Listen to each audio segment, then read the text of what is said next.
Ito na nga, ipinapakita ng Mahayag Dam Project na pagpapatuloy ng pagtutok ng administrasyon ni PBBM sa pagpapalakas ng infrastruktura at seguridad ng tubig sa bansa.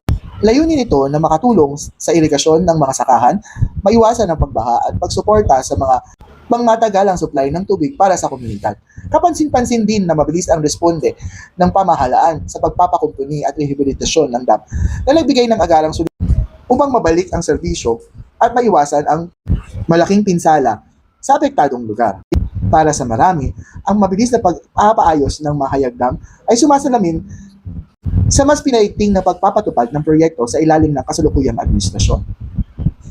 Ipinapakita nito ang layunin ng pamahalaan na pabilisin ang proyekto at may direktang pakinabang ang mamamayan, mula sa suporta sa agrikultura hanggang sa proteksyon laban sa sakuna, bilang bahagi ng mas malawakang adhikaing modernisasyon at kaunlaran ng bansa. Mabuhay ka, PBBM!